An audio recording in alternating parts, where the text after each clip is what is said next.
Selamat pagi, bismillahirrahmanirrahim. Assalamualaikum warahmatullahi wabarakatuh. Kembali lagi bersama dengan saya, Mas Bana, dalam investigasi MPRS, Masa Perkenalan Lingkungan Sekolah. Baiklah anak-anak semuanya, dalam pandemi COVID ini, saat ini semua SMA di Kabupaten Boyolali berbenah. Semuanya melakukan pembelajaran secara daring. Salah satu SMA yang berbenah saat ini adalah SMA Negeri 1 Banyutono, baik dari sistem pembelajaran ataupun dari sarana dan prasarana. Spesial, hari ini kita akan wawancara dengan salah satu wakil kepala sekolah bidang sarana dan prasarana di SMA Negeri 1 Banyutono. Kita akan kupas tuntas tentang apa saja yang ada dan apa saja fasilitas yang ada yang akan diberikan oleh SMA Negeri 1 Banyutono ketika kalian kelak masuk di SMA Negeri 1 Banyutono. Secara langsung kita akan wawancara dengan beliau Bapak Dr. Andes Wijianto yang saat ini beliau baru memantau bangunan karena beliau adalah bagian dari sarana prasarana, otomatis tanggung jawab beliau lah untuk kelangsungan dan keindahan SMA ini. Kita langsung saja dengan beliau Bapak Dr. Andes Wijianto. Selamat pagi. Selamat pagi. Assalamualaikum. Waalaikumsalam. Mohon maaf mengganggu waktunya ya Pak. Ya, Ini kami dari Wisma Bacena ingin bertanya-tanya tentang seputar sarana dan prasarana dan fasilitas yang ada di SMA Negeri 1. Siap. Tidak mengganggu ya Pak ya? Ya, siap. Alhamdulillah anak-anak kita dapat izin untuk antar dengan beliau.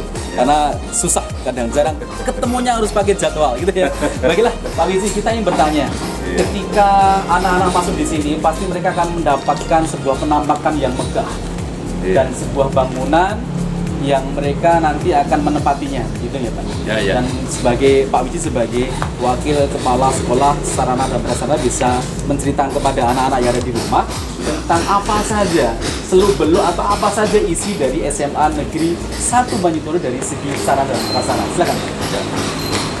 Assalamualaikum anak-anak siswa baru SMA Negeri 1 Banyutono. Selamat datang di SMA Negeri 1 Banyutono. Semoga Anda nanti sukses di SMA Negeri 1 Banyutono. Amin. Saya akan sedikit cerita mengenai kegiatan Sarpra dalam tahun 2020. Yang pertama, di dalam kegiatan Sarpra, di sana kita tim manajemen menyusun RKS. Di dalam RKS itu akan menjadwalkan semua kegiatan-kegiatan termasuk kegiatan Sarpra, kegiatan belajar mengajar, kegiatan pengelolaan sekolah, kegiatan pembiayaan yang lain. Nah, di sini saya sebagai Sarpra akan menjelaskan sedikit tentang kegiatan mengapa SMA Negeri 1 Banyutono itu selalu eksis dan selalu nampak setiap bulan, setiap hari itu melakukan perbaikan.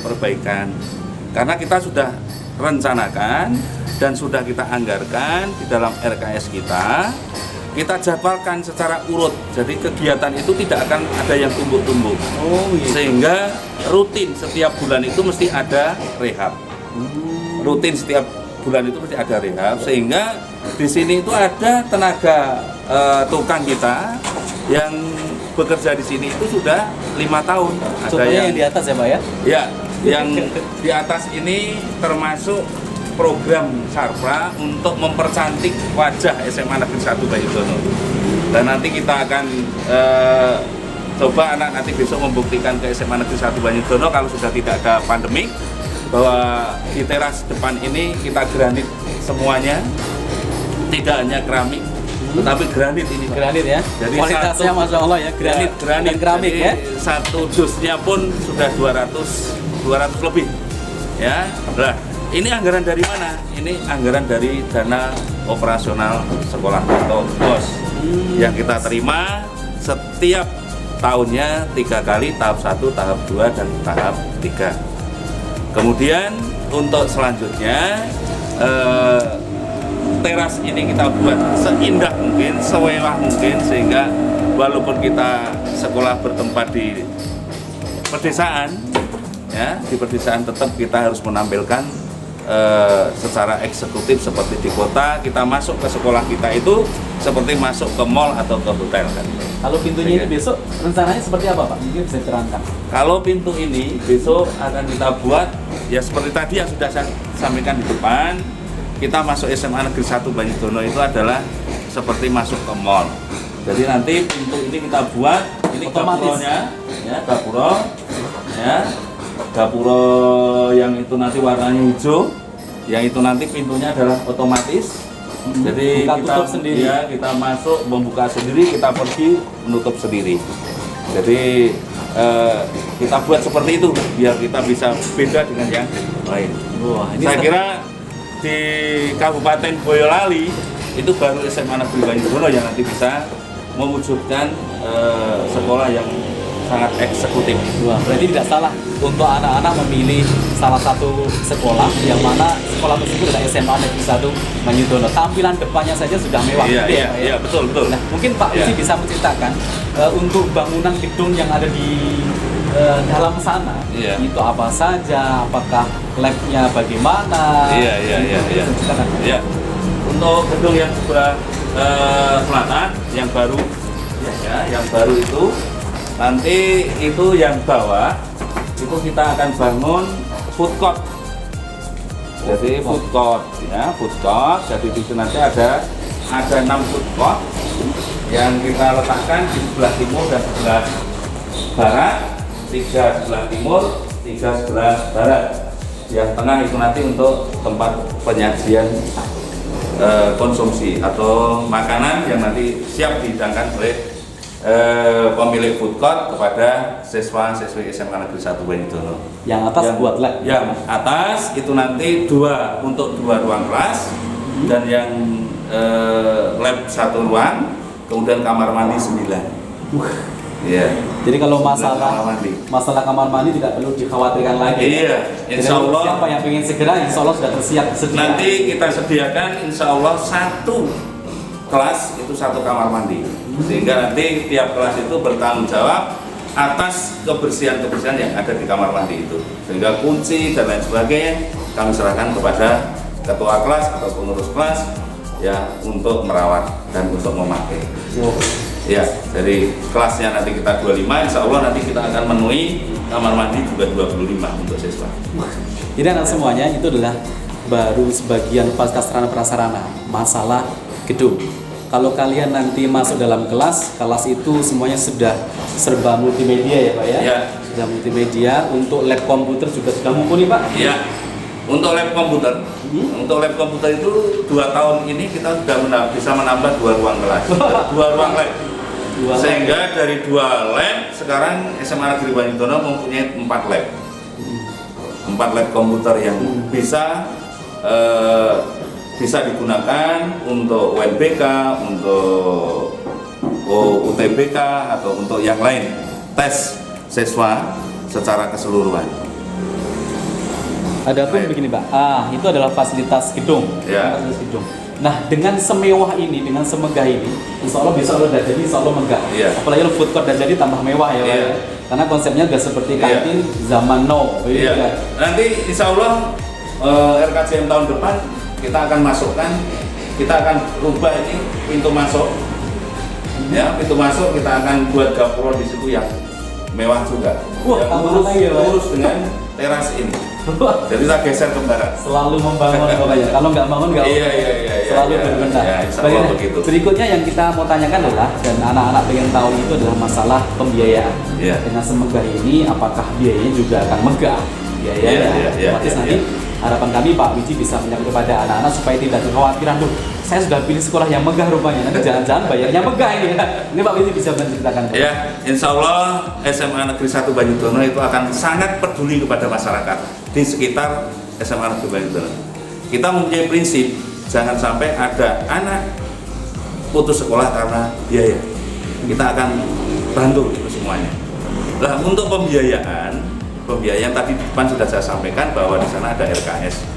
Pembiayaan dalam kegiatan proses belajar mengajar itu ada 3. Yang satu personal. Ya. Personal itu yang berkaitan dengan anak langsung. Misalnya kartu OSIS, Ya. kartu pramuka. Misalnya lagi korban, itu Iya. termasuk personal. Terus kemudian yang kedua adalah operasional. Yang operasional itu yang digunakan untuk biaya penunjang kegiatan belajar mengajar secara keseluruhan, termasuk honor guru yang belum dihonor oleh provinsi, termasuk ATK, termasuk belanja bahan habis pakai yang lainnya. Kemudian yang ketiga, aset atau investasi. Nah, investasi inilah yang nanti yang akan kita ajak masyarakat untuk kita pikirkan. Karena investasi itu berkaitan dengan pengembangan sekolah. Ya, pengembangan sekolah. Kalau kita hanya mengharap bantuan dari pemerintah pusat atau pemerintah provinsi, nggak mungkin sekolah ini cepat akan berkembang. Maka untuk di pembiayaan investasi itu biasanya nanti kita bekerja sama dengan komite, kita membahas berapa butuhnya investasi untuk tahun pelajaran 2020-2021. Hanya saat ini oleh Bapak Gubernur dan Kadinas mewarning kepada kita untuk tidak memungut dana investasi kepada masyarakat terlebih dahulu sebelum pandemik ini selesai. Begitu Mas Pak Dana. Itu dari segi pembiayaan, jadi anak-anak semuanya sudah tahu ya. Jadi kalian nggak usah khawatir pembiayanya bagaimana, nggak usah takut kiri-kiri gitu aja. Oke, baiklah anak kita akan lanjutkan. Nah, saya tambah lagi Pak. Silakan Pak. Untuk masyarakat atau siswa yang nanti mempunyai KIP atau tidak mampu yang tidak punya KIP itu akan diperhatikan oleh sekolah. Yang KIP itu ya untuk tahun kemarin itu pembayaran SPI-nya itu hanya kita tarik oleh komite itu 1/4. Dan begitu ya, SKTM itu hanya 50%. Dan untuk pembiayaan itu semuanya untuk personal, operasional semuanya ditanggung pemerintah pusat dan pemerintah provinsi. Siswa sudah tidak diminta lagi, termasuk kartu OSIS, kartu pramuka, termasuk kalender dan lain sebagainya itu sudah dibiayai oleh dana BUP dan dana BOS yang sumbernya dari APBN dan APBD. Jadi nanti yang dibiayai bersama-sama itu hanya investasi antara pemerintah dengan masyarakat. Masyarakat lewat komite. Yang dinamakan dengan SPI. Oh, SPI namanya Pak ya? Ya. Kalau kita karena bukan bagian dari sarana prasarana, saya nggak paham masalah itu Pak. Intinya nanti bisa memahami sendiri ya kata-kata beliau masalah pembiayaan. Intinya nggak usah takut masalah biaya. Masuk saja. Yang kalian pikir adalah pelajaran. Gitu aja ya. Berikutnya Pak, kita mau tanya karena anak-anak sekarang zaman semakin maju, zaman semakin canggih, namanya IT semakin berkembang. Otomatis anak-anak itu juga butuh masalah jaringan atau ya kita kenal wifi lah. Adapun masalah wifi, apakah semua anak-anak itu mampu mengakses untuk wifi yang ada di SMA tersebut? Untuk wifi, insya Allah nanti anak masuk tatap muka, insya Allah setiap kelas nanti ada wifi-nya masing-masing. Dari setiap kelas ada wifi-nya, ya pokoknya alat multimedia di situ ada LCD-nya, ada AC-nya. Insya Allah nanti tahun ini bisa semua kelas ber-AC. Saat ini baru kelas 12 ya. Terus kemudian untuk selanjutnya untuk pembiayaan daring anak di rumah nanti insya Allah sekolah akan membantu kepada anak untuk biaya daring di rumah yang dibiayai dari dana BOS itu antara 50 sampai 75.000 per anak. Tinggal nanti operator masing-masing. Kalau nanti Telkomsel sampai 75, kalau Indosat 60.000, kalau M3 dan XL itu biasanya kisaran antara 50 sampai 60. Nah, jadi rupanya anak-anak harus tambah bergembira. Harus tambah semangat. Daringnya saja dibiayai. Pulsa nggak usah mikir karena kan dapat jatah pulsa dari SMA Negeri 1 Banyutono, begitu ya Pak Wiji. Maaf ini kami mengganggu waktu Pak Wiji dan saat ini baru memantau bagaimana kerja dari bapak-bapak tukang dan semoga sukses selalu dan SMA kita semakin megah ya Pak Wiji ya. Mohon maaf telah mengganggu waktunya Pak. Makasih itu Pak. Waalaikumsalam. Baiklah atas semuanya, demikianlah wawancara eksklusif dengan beliau Bapak Dr. Transwijianto tentang sarana dan prasarana yang ada di SMA Negeri 1 Banyutono. Dan insya Allah kalian tinggal masuk, biaya nggak usah dipikir, dapat pulsa di SMA Negeri Banyutono yang saat ini wajahnya semakin megah. Cukup sekian dari saya, tetap bersama saya dengan Mas Bana di Investigasi MPLS di Semaba Channel.